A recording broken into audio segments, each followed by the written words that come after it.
So it's about 1:30. I was in bed around 7. My landlord woke me up a little afternoon to take some pictures in here. Remortgaging. I don't know, it sounds fishy. We'll see how that works out. I spent the remainder of last night double guessing myself on Eli's track. I think I must have.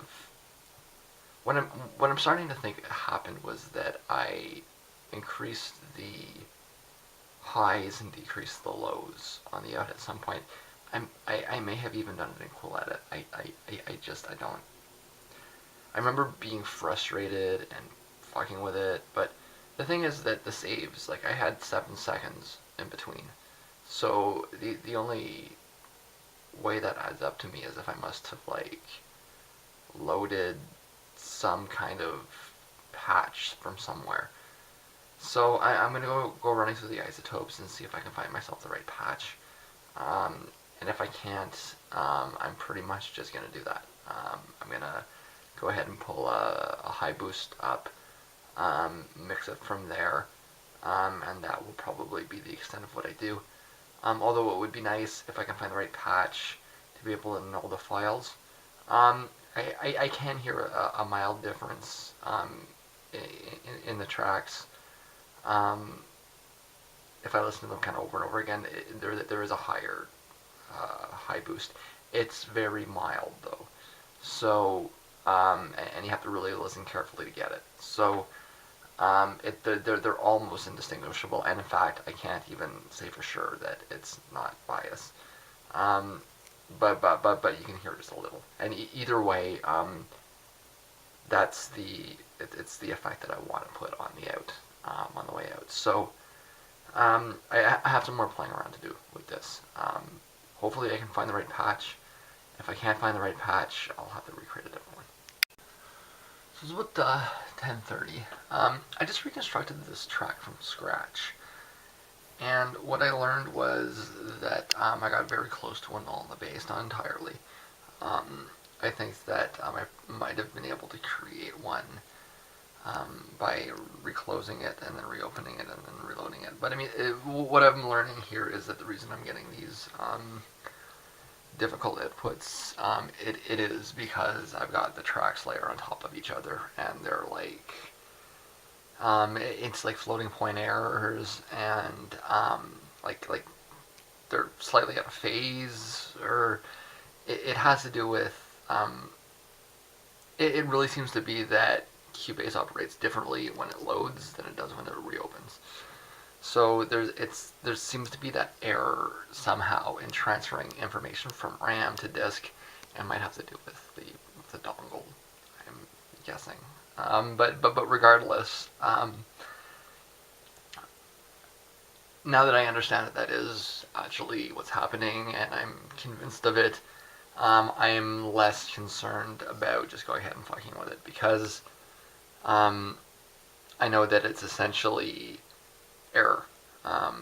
And I can't hear the error. I mean, I can, but it's very, very, very, very subtle. Um, and it doesn't, I mean, if I'm able to stumble upon it, it'll be by pure luck. So, um, it's, like I say, it actually looks like a fairly substantial difference file, but I can't hear any difference. Or the very mild differences that I can hear are almost inaudible unless you're really specifically paying attention. So I think I want to give it a bit of a high boost, maybe a bit of a low cut. But these are additions to the mix that was there. Um, I, I'm not going to worry any further about being able to reproduce this mix. I don't think that the difference is worth worrying about. I'm looking at fairly shortly completion on this, another hour or two. So it's about 2 o'clock. I was mixing this track with the new phones. I kept thinking I need to boost the highs and to cut the lows a little. As soon as, but it didn't really sit right with me, so I went back to the old phones, and as soon as I did that, the bass began behaving again. Which is not to say it sounds bad in the new phones. It's just, it didn't sound flat. and I'm so used to mixing flat. Um, I, I, I was thinking I could use them, and you know what? For a couple of things, I think they may be useful for mixing the track that I'm doing next, which is viewless. Um, but overall, the bass response is indeed too high. Um, like I say, it did get better a little bit. It's not. I don't know if the magnets wore out or if it's the way I was wearing it. Even when I put it on normally now, it doesn't seem so insane. So um, maybe they just tune the magnets a little heavy at the store, and when you get them home, after a few days, it wears off a little, kind of thing. But um, as I said before, 90% of what you listen to, a little bit of bass boost is useful. But mixing any professional mixer or um, amateur mixer with so many years that they might as well be thought of as a professional mixer can't mix on phones that aren't flat. It's just necessary. So that just reinforces the need to get new cables. I've had them unplugged for a little while, and I noticed that when I did that, I wasn't getting any charge in the phones. I came back after a few minutes, but so I'm going to get in the habit of unplugging it. I'm going to try to start mixing the new track with the old phones. See where it gets me. If I find I'm not getting enough bass, I'll swap back, kind of thing. But and it might be useful just to check for both, kind of thing. Um, the old walking phones were flatter, were more flat, but they were also like they had if you didn't turn if you didn't turn the noise reduction on, they had no bass at all. And if you turn the noise reducer on, it sounded like you didn't get as much bass as you get out of these phones, but at the same time, it sounded like you were in an anechoic room, kind of thing, which isn't always the best outcome. So I've known. I mean, this is no surprise to me. I know that I can't replace those phones. And even thinking about replacing them is gonna be a very high price tag. There's just not a market for flat phones nowadays. Nobody wants to, pop on their MP3 player and listens to, a nice flat, clean signal. That everybody wants bass, boom, boom, boom. Right. So that's what the market is.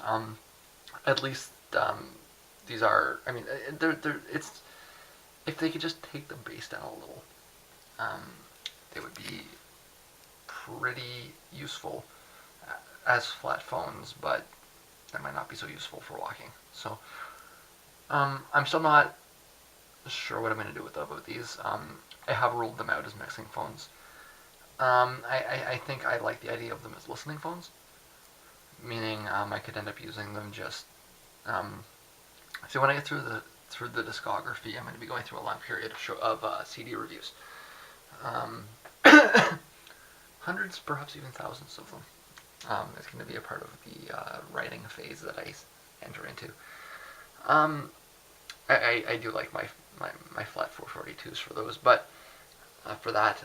But at the same time,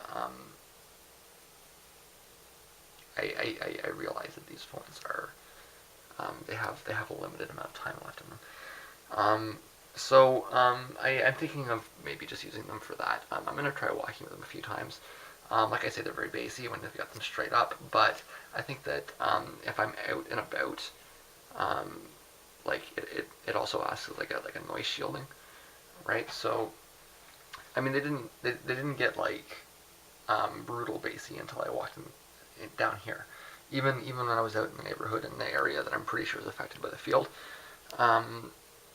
they didn't sound like boomy or like bassy, very bassy, but quite clear too. So I think that might be part of the point is that it acts as like it blows away the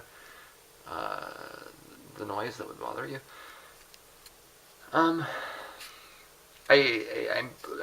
But at the same time, I want to baby them, right? I don't want to I don't want to rip the side out. So, um, I don't know. I'm still thinking about that. But I mean, but mixing, listening, they're good for listening, but they're not so good for mixing. Just because I mean they're not flat. Um, but they're not, like I say, they're not really bad as far as the bass is concerned. Um, I was able to sit there and mix for a little while and think I just needed to make a minor tweak. But as soon as I put the flat phones down, I realized that I was compensating for it. Um, and I'm not going to do that. I'm going to use my flat phones. Um, it's less that I regret getting them and more that I'm not clear on what a good application for them is. A decent pair of almost flat phones is an asset. It's just what do I do with them exactly? I don't know. I'm not sure yet. Um, I'm see the fiscal conservative in me, and it's not. I don't have a strong conservative streak. In fact, that sounds almost outrageous to suggest that I have a conservative streak at all. I'm not known for having conservative streaks. I do have a mild fiscal conservative streak. It's more conservative, being conservative about resources, and I have limited resources. So how do I use those resources most effectively, kind of thing. If I had free money coming to me all the time, or at least unlimited amounts of free money coming to me all the time, I would have no fiscal conservative bone in my body. But I mean, you gotta make do with what you have, right? So you can't do stupid things. And that side of me is like, well, I bought a pair of headphones. Um, use the phones you got. But the other side of me is like, well, that might not be the best idea. It might be better to get another pair of phones for that purpose and leave these here.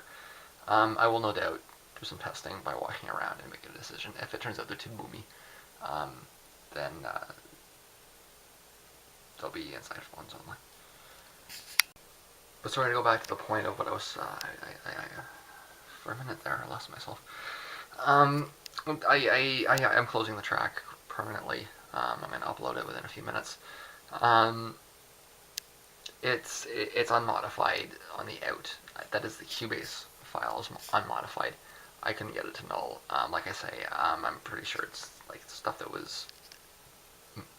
It's because it was all doubled, so out of phase. The EQs aligning perfectly and building up on top of each other, and that's messing with the compression. I noticed that as well. I think that the doubling is confusing the compression. I don't think it's possible to null it. Or if it is, or if I found it, it would just be by pure luck, playing around with settings for the next 2 weeks, kind of thing, and that's pointless. Especially considering that I really, honestly, could not hear any difference at all. Especially when I swapped the phones out. With the other ones, I could hear maybe like a slight difference in reverb. I think it was. I mean, the reverb at that frequency was a little low on the no phones, anyways. When I put the old phones in, you couldn't hear it. I'm not. I mean, if I can't hear the difference, I do want to be able to recreate the track bit by bit, though. I want to be able to output it as a null. So I'm uploading the version that I can reproduce from Cubase, which is different than the initial file I had. But if I can't reproduce it, then it's useless to me. So that's done. I explained this one already. I've been up until the early morning the last 2 days, so I'm going to be up for a few more hours. I haven't decided if I want to eat yet or not. I bought a big bag of chips, so I've been munching on that as I've been mixing all night, and I'm not that hungry, so I tend to only eat when I'm hungry. I will get a head start in some capacity on Pulis tonight, although I don't know how far I'm going to go. The big thing I need to determine is I know that if I output it, it will null with the version I have, but I don't think that version sounds right at all. I'm pretty sure that what happened was I saved it and then I exported it after I saved it, meaning I didn't get the I wasn't able to capture the sound that I had when I was mixing. So, um, but I mean the flip side of that is that what I've learned from doing these other tracks is that you can't tell anyways, kind of thing. So, this one I think I will be able to tell specifically because the bass is so exaggerated, but I'm gonna find out. It's gonna be a lot of experimenting with this and that and figuring out. It's similar to the last one, except a little bit more targeted, and with a little bit of a better understanding of what it is, because I spent a lot of time with this one. A little bit more of remembering what it is that I did to create this and that. It's the same problem again though with all the doubling. Um, so whatever I do, I'll have to be able to. I'm not going to get into the same problem anyways because whatever I do, I'll be able to reproduce directly, and be aware of it, and I'll be paying attention to that.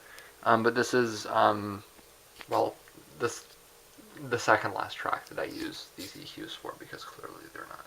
Clearly they're fucked. Clearly I don't want to be using the Cubase EQs.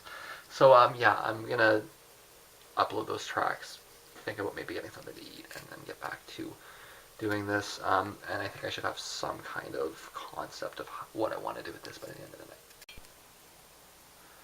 So it's a little bit before 6, and I want to catch the sunrise, but I don't really want to get started on Viewless seriously tonight.